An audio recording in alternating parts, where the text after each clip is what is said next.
Hola, buen día, buenos días a todos y todas. Vamos a intentar muy rápidamente establecer un decálogo de medidas que con cierta rapidez, algunas de ellas, de hecho, inmediatamente podrían ponerse en marcha porque son jurídicamente posibles, porque son perfectamente constitucionales y porque dependen solo de decisiones políticas que además son compatibles con el modelo constitucional y de economía de mercado que tenemos, para intentar afrontar y aliviar el enorme y creciente problema de acceso a la vivienda que tenemos en España.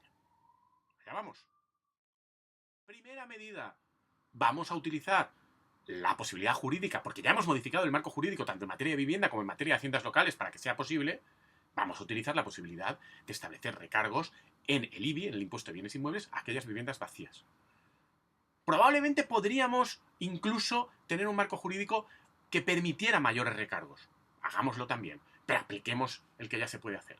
Porque esto es muy eficaz para que a nadie le interese tener viviendas vacías y en consecuencia las pones en el mercado. Y si las pones en el mercado, hay más vivienda en el mercado, a estas viviendas se les da uso y se evitan las manos muertas. Se evita el tener un patrimonio inmobiliario, un stock inmobiliario al que no se le está dando salida para lo que tiene que ser, que es para que la gente pueda usarlo para vivir. Segunda medida, tiene que ver con la primera, pero va más allá. No solo es que vayamos a gravar las viviendas vacías, sino que vamos a decir, si lo que creemos es que la vivienda es un derecho esencial para poder llevar una vida digna, lo que queremos es que por defecto sea mucho más fácil para todo el mundo tener una vivienda en la que viva, y esto pasa por dificultar, encarecer y convertir en algo más complicado de sostener económicamente la acumulación de viviendas para otros usos. ¿Qué es lo que hay que hacer en consecuencia? Establecer gravámenes, recargos, impuestos nuevos para aquellas viviendas no que estén vacías, sino que simplemente no sean viviendas habituales. Esto encarece el hecho de tener la propiedad de viviendas más allá de la vivienda donde vives y correlativamente abarata las viviendas habituales, porque hace que mucha gente vaya a querer deshacerse de aquellas viviendas que acumulan.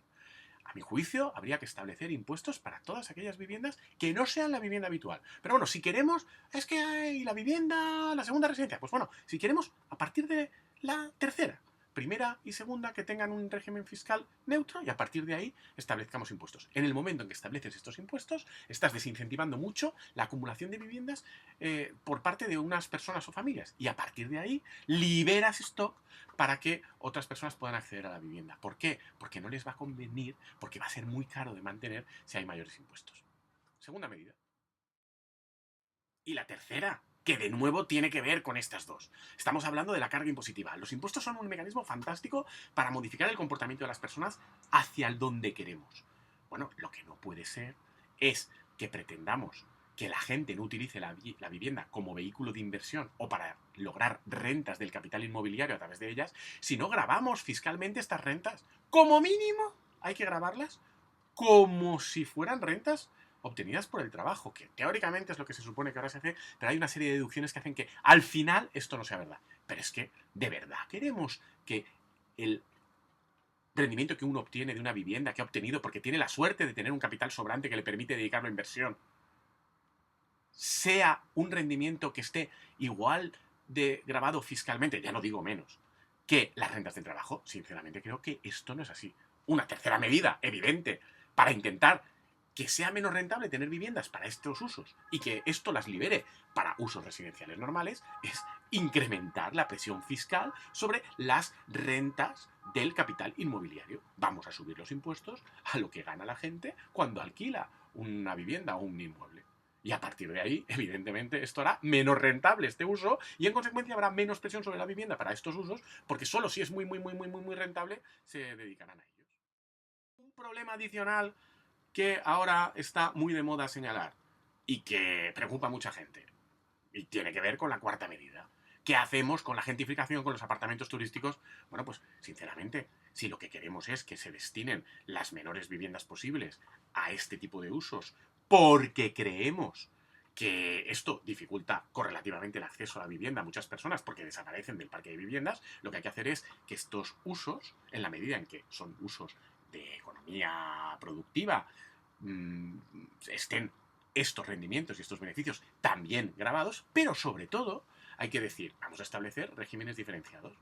Si yo lo que quiero es que la gente tenga vivienda, probablemente no pasa nada por permitir que durante unas semanas, un par de meses al año como mucho, esta gente pueda compartir vivienda o dedicar la vivienda que de verdad es colaborativa, que es que durante los meses en que yo a lo mejor no la uso, pues, y me puede incluso interesar económicamente, la alquilo y la pongo en estas plataformas.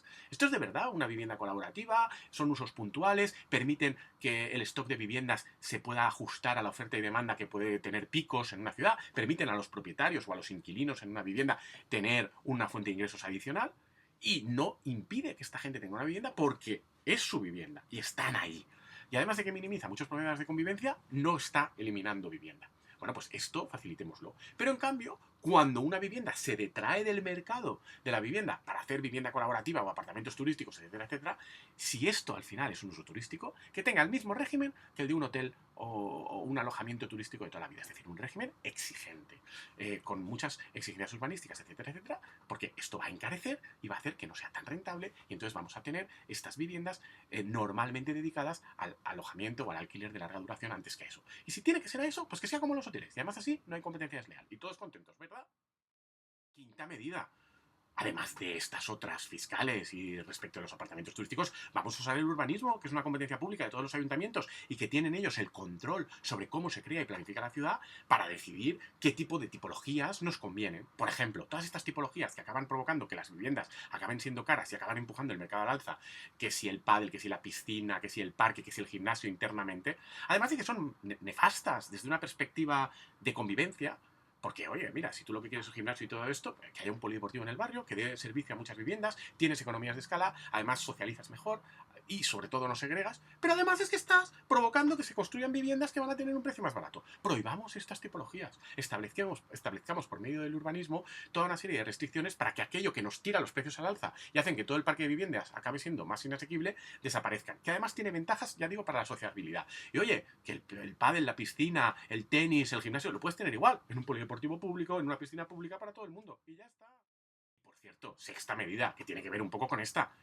Todos sabemos que al final el desarrollo urbanístico y la planificación, hay barrios, hay zonas, hay lugares, hay tipologías constructivas, la vivienda más dispersa, la vivienda en pequeñas casitas o chalés que a veces están incluso en núcleos urbanos o cerca de núcleos urbanos, que ocupan más suelo, a veces incluso, ya digo, de forma dispersa, y son, por decirlo así, soluciones premium. Soluciones que el mercado, de hecho, te obliga a pagarlas más caras. ¿Por qué luego a la hora de contribuir a los impuestos y a la prestación de servicios públicos que se encarecen por este tipo de viviendas no se tiene esto suficientemente en cuenta? Hay que encarecer lo que tienen que contribuir correlativamente las personas que tienen estas viviendas en materia de contribución urbana, pero también en materia de contribución a la prestación de toda una serie de servicios, desde las basuras y al agua. Habrá que hacerles pagar más. Si tú quieres tener servicios premium, que generan costes y mayores gastos para dar el servicio de transporte, los servicios públicos, de sanidad, de tal, de recogida de basuras, de agua, a toda la colectividad, tendrás que contribuir más. Y a día de hoy, a veces se contribuye un poco más, pero vamos, ni de coña se están cubriendo costes. Pues a esta gente que tiene viviendas premium, me parece muy bien, quieren tenerlas, pero que las paguen, no se las tenemos que pagar entre todos. Porque al pagárselas entre todos, nuestras viviendas, las de todos los demás, acaban teniendo que asumir una cuota mayor y esto también encarece el acceso a la vivienda. Séptima medida. Además de todo esto, necesitamos parque público de viviendas, ya lo sabemos. España es el país europeo con menos parque público de viviendas. Y vale, es caro ponerse a construir, se tarda un tiempo, etcétera, etcétera. Las administraciones públicas no pueden ahora de la noche a la mañana incrementar el parque público, pero bueno, habría que empezar a asumir que hay que hacerlo. Si hay países europeos que tienen un 20 o 30% y nosotros estamos en el 1 miserable y además mal gestionado y con muchos problemas, pues bueno, esto es una prioridad política. Hay que ponerla en marcha ya. Pero lo importante y lo más interesante es asumir que hay muchísimas alternativas jurídicas para incrementar el parque de vivienda. Si hay voluntad política y dinero que se quiera dedicar a ello, que tiene que ver una cosa con la otra, si tengo voluntad política voy a dedicar dinero para incrementarlo mañana. Por ejemplo, es perfectamente constitucional y así está previsto en muchas leyes autonómicas y así está ya previsto el poder expropiar viviendas vacías. Y ya no digamos que encima son de grandes tenedores que están afectando a la función social de la vivienda porque generan una disrupción en el mercado. Pero empecemos a expropiar. Empecemos a expropiar, empecemos a usar los mecanismos que también se han dado ya de tanteo y retracto para quedarnos viviendas e incrementar el parque público cuando los poderes públicos consideren que esto es interesante. Porque necesitamos parque público para las viviendas necesarias para que el derecho a la vivienda de todas las personas y las personas en situación de vulnerabilidad pueda verse satisfecho, cosa que a día de hoy en España no ocurre. Y no ocurre no porque sea imposible jurídicamente, sino porque no hay esa voluntad política que se traduzca en dedicar dinero. Empecemos a hacerlo ya. Octava medida. Además, habrá que empezar a actuar en el mercado. Los poderes públicos no pueden únicamente limitarse a hacer la programación urbanística, la planificación urbanística por un lado, y a tratar de tener un parque público para satisfacer las necesidades de vivienda y de derecho de acceso a la vivienda digna de las personas en situación de vulnerabilidad o con más problemas. Los poderes públicos también actúan sobre el mercado. Y una vez actúas sobre el mercado, tú puedes detectar qué tipo de mecanismos permiten que ese mercado, aunque sea un mercado capitalista en el que vivimos, en el que es el de nuestra Constitución, una economía de mercado, pues bueno, que tengan mecanismos que atenúen los problemas de acceso para determinados colectivos que esto supone, o los problemas de justicia redistributiva que este modelo supone. Pues, por ejemplo, sabemos que las cooperativas de vivienda en toda Europa funcionan muy bien.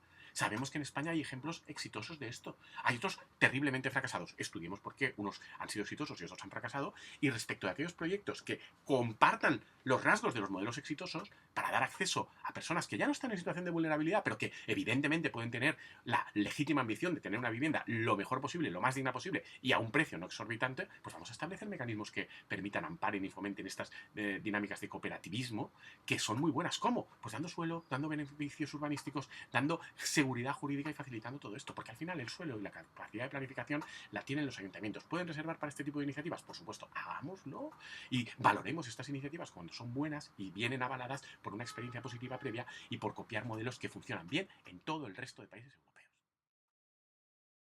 Y llegamos a la novena y última medida de nuestro decálogo, que tiene que ver con esto que decía antes. Los poderes públicos son actores en un mercado, aunque sea un mercado y en una economía de mercado capitalista. Los poderes públicos tienen que actuar.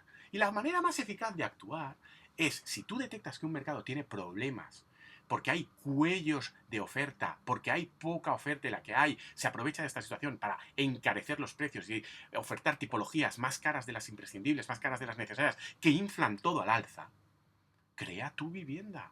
Los poderes públicos tienen muchas ventajas y muchas facilidades para hacer vivienda en promoción directa, porque son los responsables de la planificación urbanística y son los que tienen bolsas de suelo que pueden dedicar, además de que también pueden comprar más suelo, a hacer transformación urbanística y operaciones de creación de vivienda, que no tiene por qué ser necesariamente para crear parque público.